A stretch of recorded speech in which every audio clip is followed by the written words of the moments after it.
Hey everyone, welcome back to our YouTube channel Minds of Techno. तो guys, आज की इस वीडियो में बात करने वाले हैं आगे के क्वेश्चन यूनिट 1 के 21 से। ठीक है, 21 से 40 तक क्वेश्चन इस वीडियो में कवर होने वाले हैं। अगर आप लोगों ने हमारी पिछली वीडियो नहीं देखी जिसमें आपके 20 क्वेश्चन स्टार्टिंग के थे, तो यार इसको भी देख लेना और इन क्वेश्चंस की प्रैक्टिस अच्छे से कर लेना। इसमें आंसर भी बताए हैं तो उनको लिखते जाइए आप लोग। ठीक है, पार्ट 1 का लिंक आपको वीडियो के डिस्क्रिप्शन में और कमेंट बॉक्स में आपको दिख जाएगा, तो उससे क्लिक करके आप उस वीडियो को भी जरूर देख लें। ठीक है, ताकि आपकी ये प्रॉब्लम्स भी रिजॉल्व हो जाए। तो चलिए बात करते हैं आज की इस वीडियो की। तो क्वेश्चन नंबर 1 है आपका, जो कि इस वीडियो का है और वैसे आपका यूनिट 1 का 21 क्वेश्चन है। व्हाट इज ऑक्सीमोरन, यानी कि ऑक्सीमोरन मीनिंग क्या है। तो गाइस यहाँ पर बता दूं, ऑक्सीमोरन डिफाइन करता है ऐसी टर्म को जो कि आपस में ही कॉन्ट्राडिक्ट हो। जैसे कहते हैं ना, विरोधाभास करना। अगर हम अगर हम देखें कि प्रैक्टिकली ये टर्म्स राइट होगी, तो हम टोटली कहेंगे जो पैराडॉक्स होता है वो टोटली अगर हम देखें तो प्रैक्टिकली रॉन्ग स्टेटमेंट को दर्शाता है। फॉर एग्जाम्पल, अगर मैं कह दूं कि सभी लोग समान हैं, ठीक है, all people are equal but some of them are more important, यानी कि कुछ एक उनमें से बहुत ज़्यादा इंपॉर्टेंट है, जैसे वीवीआईपी। तो यार वहाँ पर क्या होगा, ये कहीं ना कहीं पहले तो हमने कह दिया सब समान हैं, वहीं हमने फिर कह दिया कुछ बहुत ज़्यादा इक्वल, बहुत ज़्यादा इंपॉर्टेंस रखते हैं। तो वहाँ पे क्या होगी, कॉन्ट्रैक्ट आ गया। पहले तो हमने समानता की बात कर दी, तो प्रैक्टिकली ये दोनों ही टर्म क्या हो गई, रॉन्ग हो गई। ये पैराडॉक्स को दर्शाता है। तो आंसर क्या होगा इसका, a figure of speech that combine two contractive terms into a compressed paradox. Contractive कैसे, मैंने एग्जांपल के लिख दिया, स्वीट एंड श्योर, आपकी बुक में एग्जांपल है। ठीक है, आगे बात करते हैं second question, question number 22। Who refer to sustainable development as an oxymoron. किसने ये रेफर किया कि जो सस्टेनेबल डेवलपमेंट है, क्योंकि सस्टेनेबल में भी हम यही बात कर रहे हैं कि हम यूज़ करें, यूज़ पर करने पर प्रतिबंध लगाने की बात नहीं कर रहे हैं। हम यूज़ तो करना है लेकिन सही प्रकार से बात करना है। जैसे कि फॉर एग्जांपल, अगर मैं आपको कुछ खाने की चीज़ देता हूँ, मैं कहता हूँ कि आपके पास में एक प्लेट है या फिर एक बकेट है, उसमें आइसक्रीम रखी हुई है, आपको वो खानी है लेकिन ख़त्म नहीं करनी, तो दोनों ही बातें रॉन्ग, मतलब कि बात ऐसी हो जाएगी, भैया ये क्या बात हुई कि मतलब खाना तो है लेकिन ख़त्म नहीं करना, कोई मतलब पचेगी नहीं ऐसी बात। ठीक है, वही बात यहाँ पर देखने वाली है सस्टेनेबल डेवलपमेंट में, कि हमें यूज़ तो करना है लेकिन अपनी आने वाली नेक्स्ट जनरेशन है उसके लिए सजोकर भी रखने हैं। ऐसा नहीं करना कि हमें बहुत तेज़ी से उनको विलुप्त कर देना है। ठीक है, तो हम यहाँ पर यूज़ करने की बात कर रहे हैं और उनको प्रोटेक्ट करने की और कंजर्व करने की बात यहाँ पर कर रहे हैं। ठीक है, तो ये टर्म्स सबसे पहले किसने रेफ़र की थी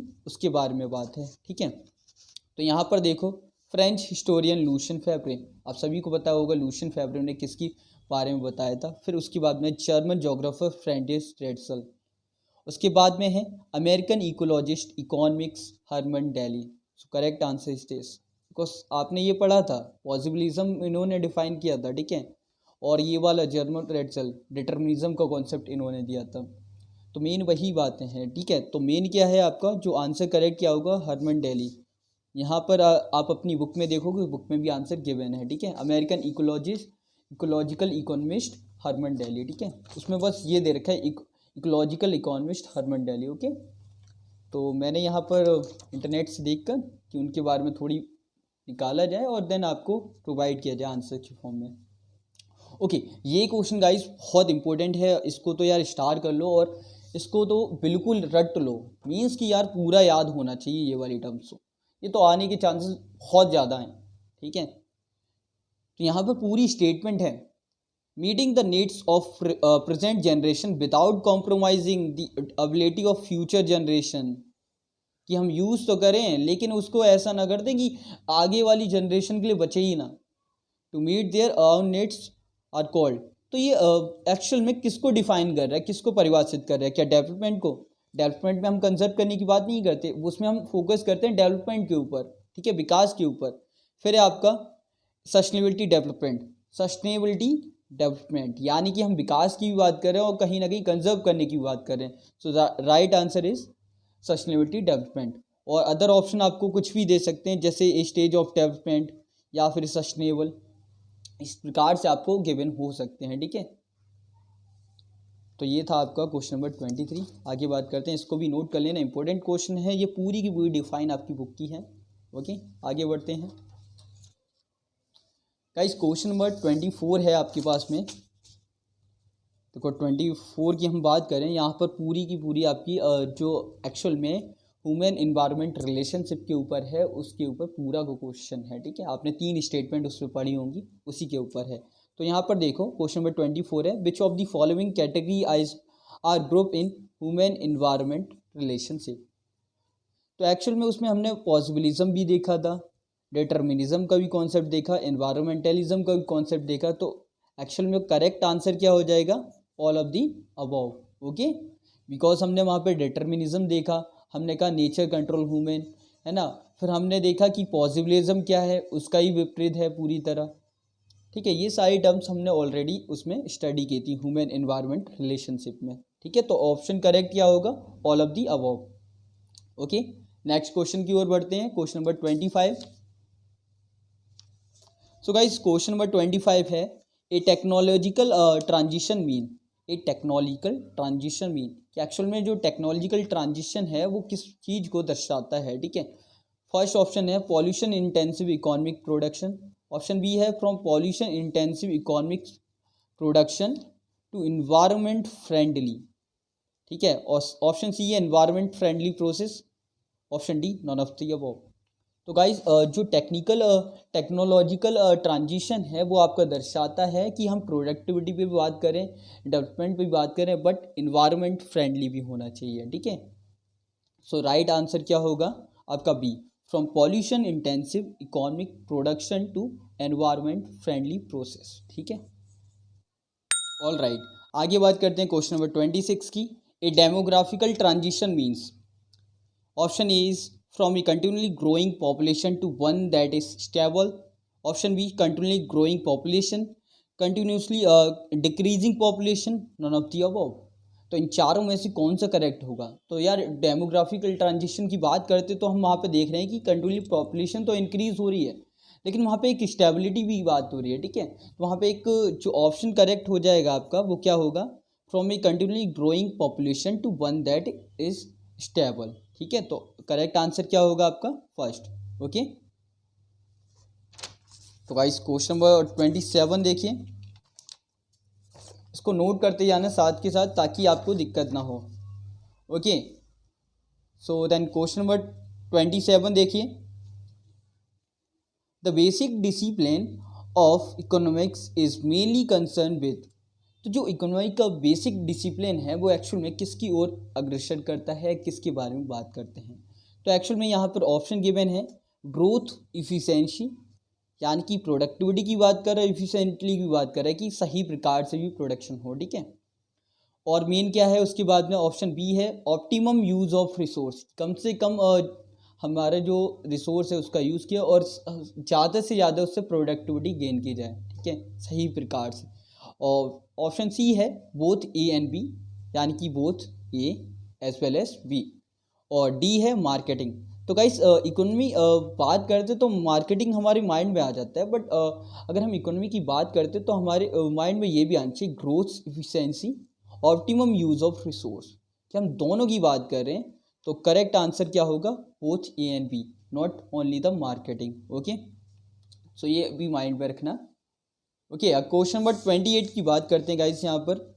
तो यहाँ पर देखो क्वेश्चन नंबर 28 है, in which the following concept the sociologist are focus, कि जो सोशलॉजिस्ट थे उनका मेन फोकस किस कॉन्सेप्ट के ऊपर था, ठीक है। तो यहाँ पर देखो ऑप्शन गिवन है, first one humans need and social cohesion, option B equality and empowerment, option C both A and B are correct, option D is none of the above.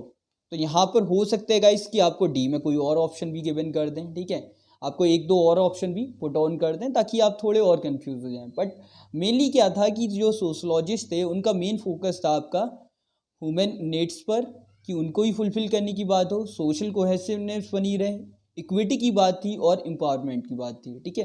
तो यहाँ पर करेक्ट ऑप्शन क्या हो जाएगा फिर, both A and B are the correct, so option C is correct.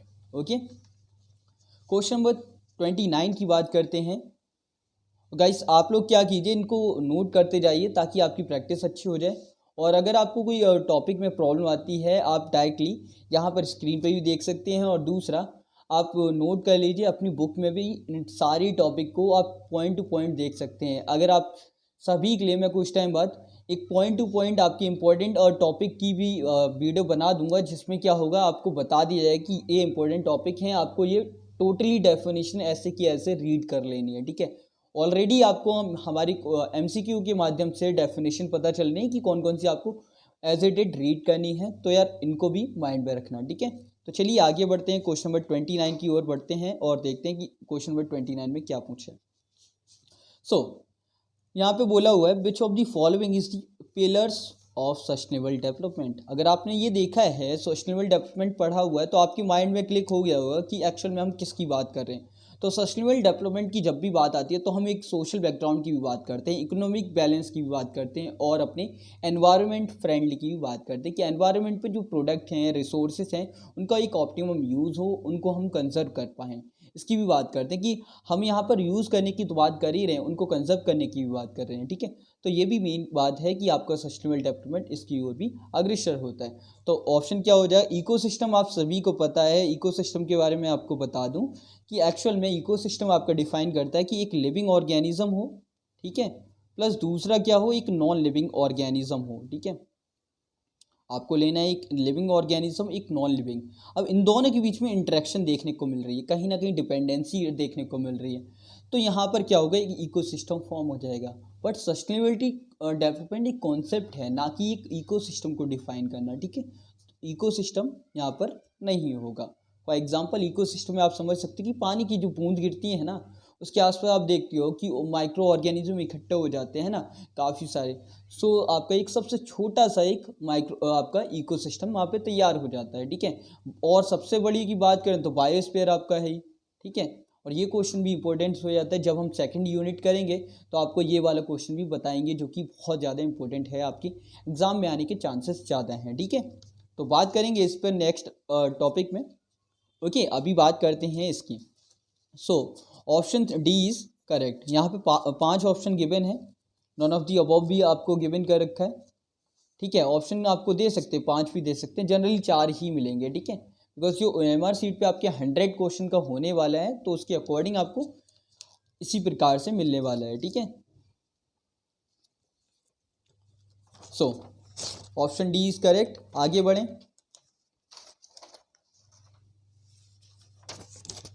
So guys अब बात करते हैं क्वेश्चन नंबर 30 की, यानी 30 की। तो यहाँ पर देखो, ये तो आप सभी को पता होनी चाहिए, इन सेतु और एक्स सेतु डिफाइन तो आनी ही आनी है, ठीक है। डिफाइन से आपको क्वेश्चन गिवन मिल जाएगा, पूरी की पूरी डिफाइन भर देंगे आपके ऑप्शन में, ठीक है। 4 ऑप्शन गिवन होंगे ना, उसमें डिफाइन कर देंगे, कुछ एक टर्म्स दे देंगे या फिर कुछ एक दूसरी डिफाइन भी मिसमैच कर देंगे, ताकि आप थोड़े से कंफ्यूज हो जाएं उसमें। अब जब यही बात आती है कंजर्व करने की, यानी कि उनको प्रोटेक्ट करने की या उनको बचाने की, ठीक है, एक प्रोटेक्शन देने की, ठीक है। तो यहाँ पर बात है एक्स सेतु। एक्स यानी कि एक्सटर्नल, यानी कि बाहरी, ठीक है, कि हम बाहर किसी चीज़ को प्रोटेक्ट कर रहे हैं। मतलब अगर आपको बोला जाए कि किसी को एक्सटर्नल सिक्योरिटी मिल रही है, ठीक है, एक्सटर्नल सिक्योरिटी यानी कि उसको घर पे प्रोटेक्ट नहीं कर रहे, बाहर ले जाके कहीं पे प्रोटेक्ट किया जा रहा है। और इंटरनल सिक्योरिटी का क्या मीनिंग हो जाता है कि इंटरनली उसी को जहाँ पे वो रह रहा था वहीं पर सिक्योरिटी प्रदान कर दी, उसको वहीं पर कैद कर दिया, ठीक है। ओके, तो एक्स सेतु क्या बताता है कि हम यहाँ पे बात किसकी कर रहे हैं, ऑर्गेनिज्म की, कि ऑर्गेनिज्म को हम कंजर्व करने की बात कर रहे हैं। तो ऑप्शन पढ़िए जरा, यहाँ पे गिवन है to conserve living organism outside the cage, ठीक है। आउटसाइड केज यानी कि मतलब गुफा के बाहर नहीं, तो यहाँ पर हर एक तो गुफा में नहीं रहते ना। फिर नेक्स्ट है to conserve living organism outside their natural habitat, जो उनका प्राकृतिक आवास है उसके बाहर ले जाके, जो कि आर्टिफिशियली क्रिएट किए जाते हैं जू वगैरह, उसमें उनको एक हैबिटेट प्रोवाइड किया जाता है, उनको कंजर्व किया जाता है। जो प्रजातियां लुप्त होने के कगार पर होती हैं उसका एक फाइनेंशियल बेनिफिट भी आपको देखने को मिलता है, ठीक है। So option B is correct. कुछ एक और ऑप्शन भी आपको गिवन होंगे, जैसे यहाँ पर गिवन है to conserve plant and forest cover. Option D देखिए टू कंजर्व एनिमल। तो सिर्फ यहाँ पर कंजर्व करने की बात करें कि प्लांट या फॉरेस्ट को कंजर्व कर रहे हैं तो नहीं, हम माइक्रो ऑर्गेनिज्म जितनी भी ऑर्गेनिज्म है, लिविंग ऑर्गेनिज्म जितने भी हैं, उन सब को कंजर्व करने की बात कर रहे हैं यहाँ पर, ठीक है, ना ही सिर्फ एनिमल को कंजर्व करने की बात, और बाहरी सतह पर ले जाके, ठीक है, एक्सटर्नली। ओके, फिर एक और क्वेश्चन है इसी से रिलेट करता हुआ, ठीक है, दोनों भाई भाई से कह लो। अब यहाँ पे इसका विपरीत हो जाएगा, इन सेतु, इन यानी कि इंटरनल, यानी कि जहाँ पर है वहीं पर उसको सिक्योरिटी प्रदान कर दी, उसको वहाँ पे ही कवर कर दिया, वहाँ पर ही उसको कंजर्व कर दिया, कि वहाँ पर ऐसी प्रोटेक्शन कर दी जैसे कोर रीजन वगैरह, ठीक है, नेशनल पार्क वगैरह, जहाँ पर उनको कंजर्व कर दिया जाता है, वहाँ पे ह्यूमन इंटरफेरेंस नहीं देखने को मिलती, ठीक है। तो यहाँ पर बात है in situ conservation means, option है to conserve living organism outside the case, नहीं होगा, बिकॉज हम यहाँ पे इंटरनल की बात कर रहे हैं। To conserve living organism inside the case, case की तो हम बात ही नहीं कर रहे हैं, ठीक है। Option C, conserve living organism in their natural habitat situation, कि जहाँ पर हैं वहीं पर उनको कंजर्व करने की बात करें, तो option C is correct. Option D में क्या दे दिया आपको, to conserve living organism outside their natural habitat, जो कि आपका एक सेतु को दर्शाता है, ठीक है। तो इसका करेक्ट ऑप्शन क्या होगा, C is the correct option, to conserve living organism in their natural habitat situation, कि जहाँ पर वो हैं, जहाँ पर उनका प्राकृतिक आवास है, वहीं पर हम उनको एक आउटर लेयर फॉर्म कर दे रहे हैं, जिससे क्या होगा, उनको प्रोटेक्ट वहीं की वहीं किया जाए, ठीक है। आगे बढ़ते हैं क्वेश्चन नंबर 32 की तरफ। क्वेश्चन नंबर 32 देखिए, यहाँ पर गिवन है, द इन्वायरमेंट स्टडी इनलाइटन अस, जो इन्वायरमेंट स्टडी है वो हमें बताती है, प्रकाश डालती है किसके ऊपर, about the importance of dash of environment, ठीक है, किसके बारे में डालते हैं उस पर आप देखिए, यहाँ पर कुछ एक ऑप्शन है। हम बात करें वहीं प्लांटेशन की, तो प्लांटेशन क्या होता है, पेड़ पौधे लगाना, ठीक है। तो ये इस पर तो हम बात नहीं करते सिर्फ यहाँ पर, कि इन्वायरमेंट स्टडी करने से हमें ये पता चल रहा है कि प्लांटेशन कर रहे हैं सिर्फ, ठीक है। ऑप्शन बी है प्रोटेक्शन एंड कंजर्वेशन, राइट, ये ऑप्शन है। फिर है आपका डिफॉरेस्टेशन एंड ग्लोबल वार्मिंग। अगर हम बात करें कि ये जो आपका इन्वायरमेंट स्टडी है वो क्या प्रॉब्लम्स के ऊपर फोकस कर रहा है, नहीं, वो एक अंडरस्टैंडिंग प्रोवाइड कर रहा है, जिसके थ्रू हम क्या कर रहे हैं, आगे की जो स्पीसीज वगैरह हैं उनको कंजर्व करने की हम बात कर रहे हैं, ठीक है। तो मेन क्या हो जाएगा, और एक और देखा pollution and global temperature increase, जो कि आपका ग्लोबल वार्मिंग का पार्ट है। जब टेम्परेचर इंक्रीज होगा उसका मेन इफेक्ट क्या होगा, आपकी ऑक्सीजन की मात्रा कम होगी, ठीक है। और जो आइस है, ग्लेशियर पे जो 2% वाटर आपका प्योर फॉर्म के रूप में था, वो क्या होगा, धीरे धीरे पिघलता हुआ समुद्र में फट जाएगा। उसका मेन कॉज क्या होगी, सुनामी, और आपको फ्लड देखने को मिलेगा, जो कि मेन कॉज बनेगी, ठीक है। एक प्रकार के नेचुरल डिजास्टर आपको देखने को मिलेंगे। सो इन्वायरमेंट स्टडीज इनलाइटन करती है किसके ऊपर, प्रोटेक्शन एंड कंजर्वेशन, कि हम जो लिविंग ऑर्गेनिज्म हैं जो विलुप्त होने की कगार पे हैं उनको कंजर्व करने की बात करें और उनको प्रोटेक्शन देने की बात करें, ठीक है।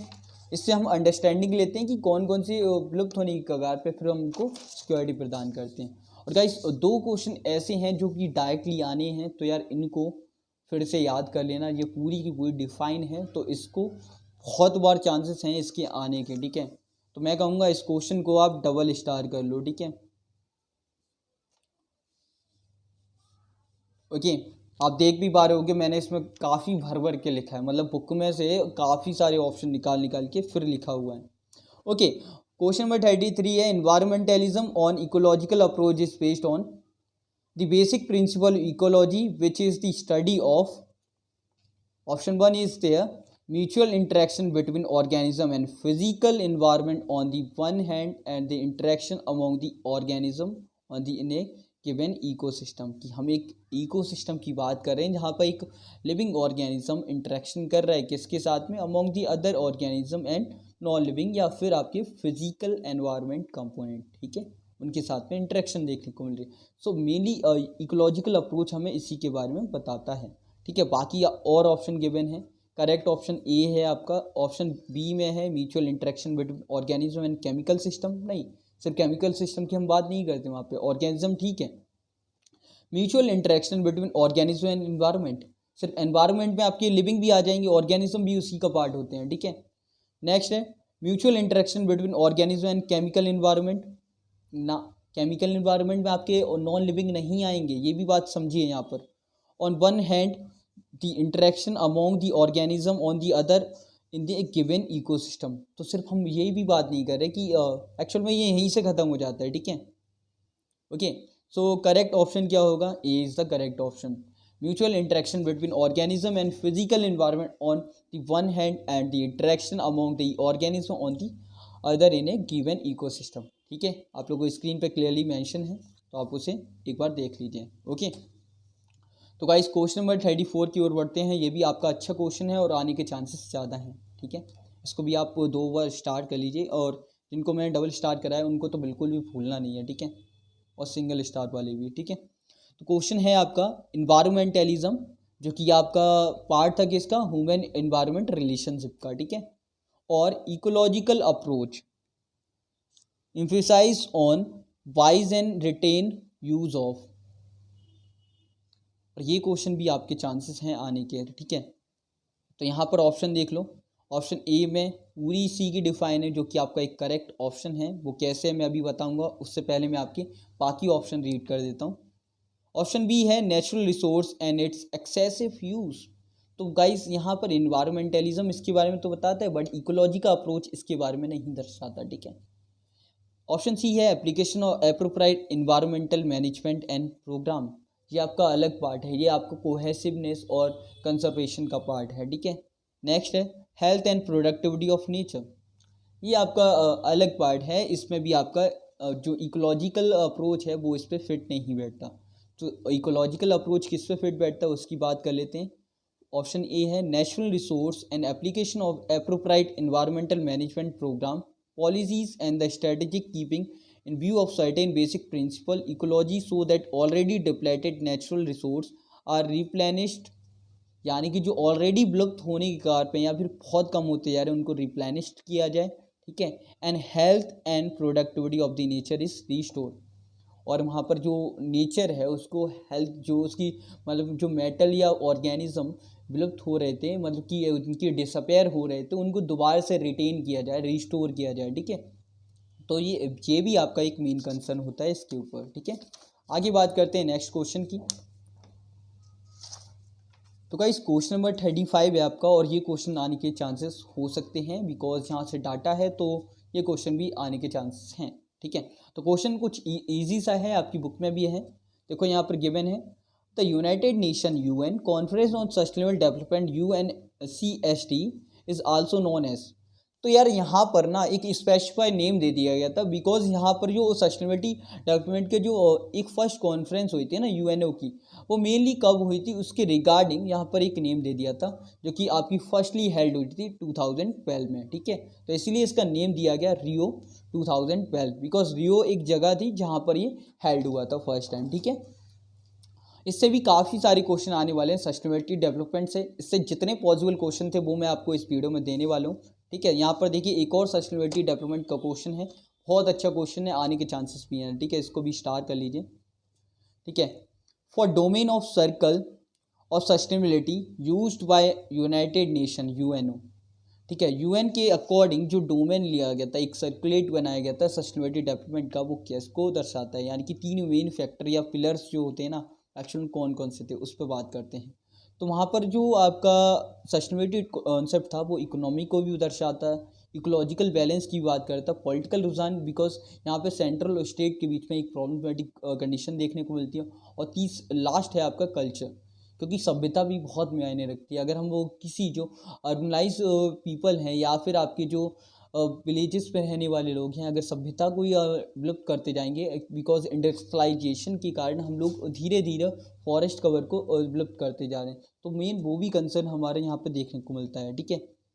यहाँ पे आगे है economic, social, political and cultural. तो सोशल की हम बात नहीं करते, ठीक है, सोशल आपका कल्चर्स में डिफाइन हो जाता है। एक्चुअल डी है, सॉरी सी में economical, ecological, social and culture, ये नहीं आता, ठीक है। फिर नेक्स्ट है आपका दिस वन, सोशल नहीं होगा, ऑप्शन ए इज करेक्ट, ठीक है। Economic, ecological, political and cultural, so option A is correct. Okay, question number 37 देखिए यहाँ पर। ये क्वेश्चन अच्छा है और आने के चांसेस हैं इसमें भी, बट ज़्यादा चांसेस नहीं है, ठीक है। क्वेश्चन है number of sustainable development goals SDG by United Nation are. कितने गोल तय किए गए थे सस्टेनेबल डेवलपमेंट के लिए, ठीक है। तो अभी तक जो आपके हुए हैं, एक टारगेट रखा गया, 17 गोल्स की बात की गई, जो कि आपको अपनी बुक में गिवन किए हुए हैं। जो आप वो डायग्राम देखते हो ना, मतलब जो बॉक्स बना हुआ है आपकी बुक में, उस पर गिवन है, पिक्चर्स में आपको क्लियर होगा, ठीक है। नेक्स्ट क्वेश्चन की ओर बढ़ते हैं। इन सभी को आप वीडियो को पॉज करके, क्लियरली मेंशन है तो आप नोट करते जाइए ताकि आपकी तैयारी अच्छी हो जाए। ओके गाइस, क्वेश्चन नंबर 38 देखते हैं। So here is your question number 38 है, the criterion for corporate sustainability. Actual में एक क्राइटेरिया रखी है, क्योंकि यहाँ पर हमने किस किस की बात की है, इको की बात की है, और सोशल में आपके पॉलिटिकल और कल्चरल दोनों ही पार्ट कवर हो जाते हैं, ठीक है।